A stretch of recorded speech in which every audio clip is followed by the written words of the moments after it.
Good morning बच्चों। आज मैं आपको चैप्टर 5 जीवन की मौलिक इकाई पढ़ाने जा रही हूँ। तो इसके पहले के वीडियो में हमने कोशिका के बारे में जाना और कोशिका का संगठन कैसे होता है इसके बारे में जाना। हमने ये जाना कि जब हम सूक्ष्मदर्शी द्वारा किसी कोशिका का अध्ययन करते हैं तो हमें मुख्यतः 3 चीज़ें दिखाई देती हैं। पहली क्या होती है? प्लाज्मा झिल्ली, दूसरी केंद्रक और तीसरा कोशिका द्रव्य। तो हमने इसको कल एक चित्र के माध्यम से देखा था, तो इसको आइए हम फिर से आज समझते हैं। यहाँ पे अगर एक जंतु कोशिका लेते हैं हम, तो उसमें मुख्य 3 चीज़ें होती हैं: प्लाज्मा झिल्ली, केंद्रक और कोशिका द्रव्य। और इसी कोशिका द्रव्य के अंदर सारे कोशिकांग डूबे हुए होते हैं, जैसे माइटोकॉन्ड्रिया, प्लास्टिड, अंतर्द्रव्यी जालिका, गाल्जी उपकरण, लाइसोसोम, राइजोसोम और सेंट्रोसोम।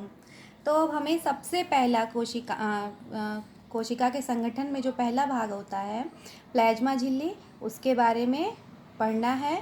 फिर इसको पढ़ने से पहले हमें जंतु कोशिका और पादप कोशिका में क्या अंतर है ये भी जानना है। ठीक है, तो यहाँ देखिए जंतु एवं पादप कोशिका है। यहाँ पे जंतु कोशिका का चित्र है और ये पादप कोशिका का चित्र है। इस चित्र में देखिए जो सबसे बाहरी लेयर है वो है प्लाज्मा झिल्ली। जंतु कोशिका में भी एक झिल्ली है, वो है प्लाज्मा झिल्ली, लेकिन इस झिल्ली के बाहर कोशिका भित्ति है। और पादप कोशिका में रिक्तिका बड़ी है, लेकिन जंतु कोशिका में रिक्तिका नहीं है। माइटोकॉन्ड्रिया जंतु में भी है और पादप कोशिका में भी है। ठीक है, और क्या है? जो प्लास्टिड है, जिसको हम लवक कहते हैं, वो सिर्फ पादप कोशिका में है, लेकिन आपको जंतु कोशिका में ये नहीं दिखाई देगा। गाल्जी उपकरण जंतु कोशिका में होता है, लेकिन पादप कोशिका में नहीं। ठीक है, और क्या मेन चीज़ है? गाल्जी उपकरण जंतु कोशिका में होता है, लेकिन पादप कोशिका में नहीं होता है। उसकी जगह क्या होता है? डिक्टियोसोम होता है। ठीक है, और जो पादप कोशिका है उसमें केंद्रक किनारे होता है और जंतु कोशिका में केंद्रक मध्य में होता है। एग्जाम में ये हमेशा पूछता है कि जंतु एवं पादप कोशिका में क्या अंतर है। तो आइए देखिए हम जंतु कोशिका और पादप कोशिका को कैसे लिखते हैं। अगर जंतु कोशिका में हम कोशिका भित्ति की बात करें तो जंतु कोशिका में कोशिका भित्ति नहीं होती, परंतु पादप कोशिका में कोशिका भित्ति होती है। जंतु कोशिका में प्लास्टिड यानी लवक, हरित लवक जो होता है वो नहीं होता, परंतु पादप कोशिका में हरित लवक होता है। जंतु कोशिका में रसधानी नहीं होती या बहुत छोटी होती है, लेकिन पादप कोशिका में रसधानी होती है।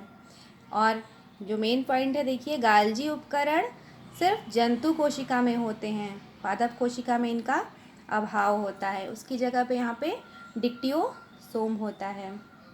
और 5वां जो पॉइंट है, जंतु कोशिका में केंद्रक बीच में होता है, जबकि पादप कोशिका में केंद्रक किनारे पर होता है। ठीक है, ये तो हुआ हमारा जंतु एवं पादप कोशिका में अंतर। अब हमें ये जानना है कि प्लाज्मा झिल्ली अथवा कोशिका झिल्ली क्या होती है। प्लाज्मा झिल्ली को हम प्लाज्मा मेम्ब्रेन भी बोलते हैं या सेल मेम्ब्रेन भी बोलते हैं। तो प्लाज्मा झिल्ली को पढ़ने से पहले हमें यहाँ 2 पॉइंट्स विसरण और परासरण जानना बहुत आवश्यक है, क्योंकि विसरण और परासरण आपको कक्षा 10 में भी अच्छे से पढ़ना है। ठीक है, तो पहला अगर हम देखते हैं इसका पॉइंट विसरण। विसरण क्या है?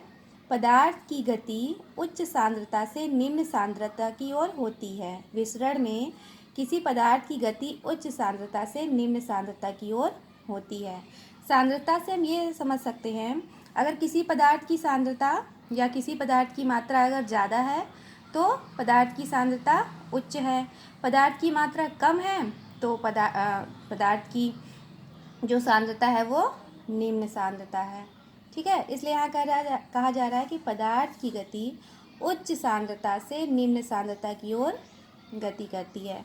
एक अगर हम एग्जाम्पल लेते हैं, हम ये एक बीकर लेते हैं, बीकर में पानी भरा हुआ है और उसमें हम नीली या काली अगर इंक डालते हैं, तो यहाँ देखिए यहाँ पे जो इंक है उसकी सांद्रता ज़्यादा है और नीचे की तरफ इंक की सांद्रता कम है।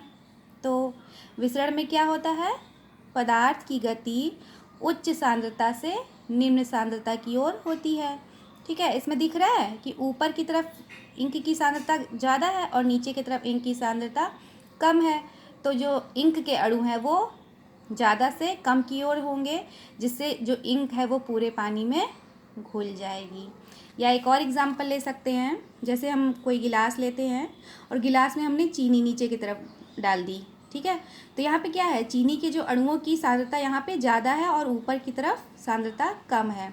तो जो चीनी के अणु हैं वो उच्च सांद्रता से निम्न सांद्रता की ओर प्रवाहित होंगे जब इसको हम घोलेंगे। तो इससे क्या होगा, जब चीनी के अणु उच्च सांद्रता से निम्न सांद्रता की ओर जाएंगे और वो उससे विसरण के द्वारा पूरे पानी में फिर घुल जाएंगे। विसरण का एक एग्जाम्पल और है, अगरबत्ती की सुगंध का दूर तक पहुंचना। जैसे अगर किसी कमरे में हम अगरबत्ती जलाते हैं तो उसकी सुगंध हमें दूसरे कमरे में या दूर तक भी महसूस होती है। ऐसा क्यों?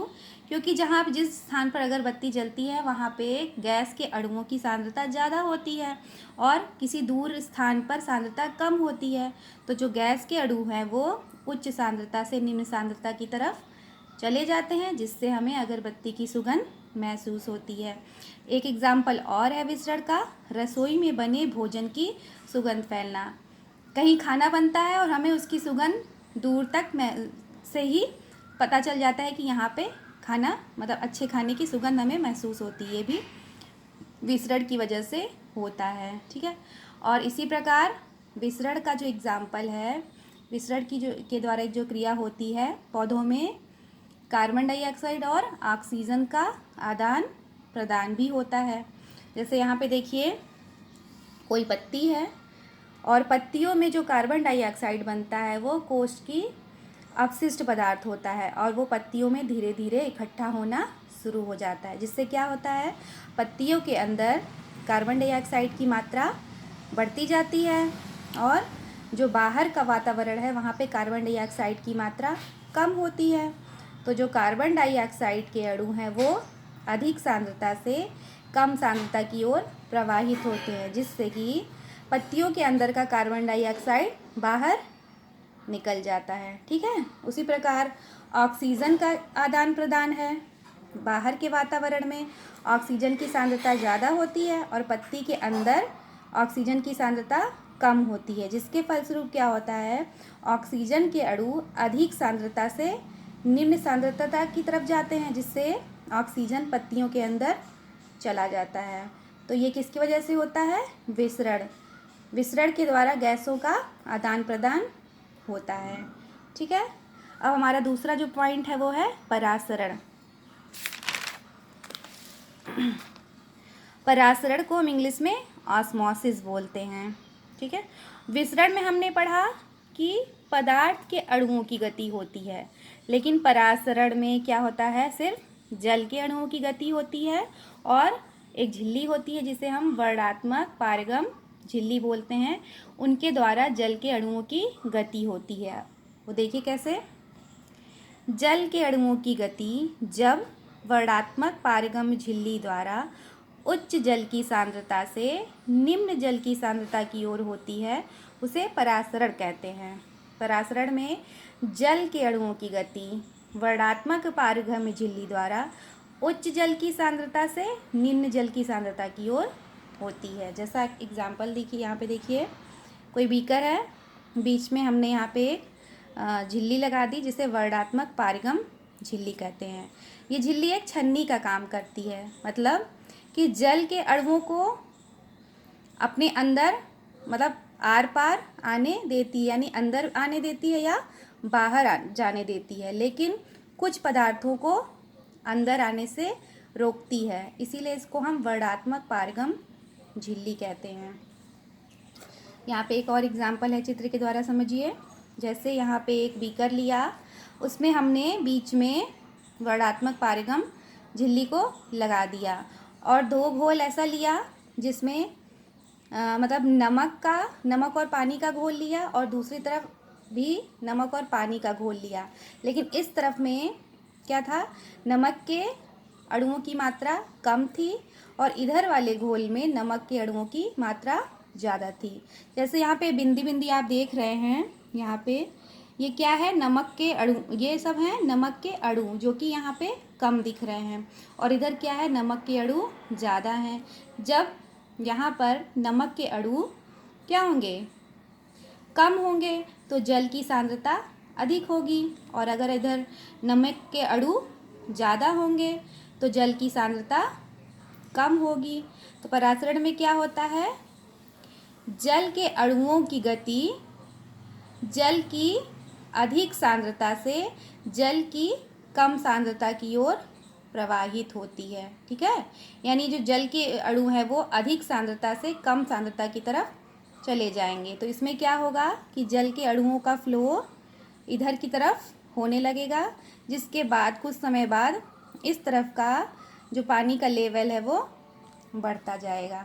ठीक है, तो परासरण का सबसे मेन एग्जाम्पल है जड़ों द्वारा पानी का अवशोषण। जैसे यहाँ देखिए, यहाँ एक पौधा है, यहाँ पे पौधे की जड़ दिखाई दे रही है, और इन जड़ पे जब हम पानी डालते हैं तो क्या होगा, क्या ये जड़ें पानी को अपने अंदर अवशोषित करेंगी, बताइए। हाँ, ये जड़ें पानी को अवशोषित करेंगी। देखिए क्यों, अगर हम इसको और बड़ा करके देखते हैं तो जड़ है और जड़ में छोटी छोटी कोशिकाएं हैं। जब फिर यहाँ पे देखिए, अगर हम यहाँ एक कोशिका लेते हैं तो यहाँ ये कोशिका है, और इसके सबसे बाहर की जो लेयर है वो प्लाज्मा झिल्ली यानी कि वर्णात्मक पारगम झिल्ली है। ठीक है, तो जब हम जड़ों में पानी डालते हैं तो क्या होगा, यहाँ पे कोशिका के बाहर जल की मात्रा बहुत ज़्यादा हो जाएगी और अंदर जल की मात्रा कम होगी। तो जल के जो अणु हैं वो अधिक सांद्रता से कम सांद्रता की ओर प्रवाहित होंगे। इससे क्या होगा कि जल के अणु कोशिका के अंदर चले जाएंगे। इस प्रकार जो जड़ होती है वो पानी का अवशोषण कर लेती है। ठीक है, तो ये तो था परासरण का पहला एग्जाम्पल, जड़ों द्वारा पानी का अवशोषण। आज के लिए इतना ही, कल हम परासरण के और के बारे में आगे पढ़ेंगे। Thank you.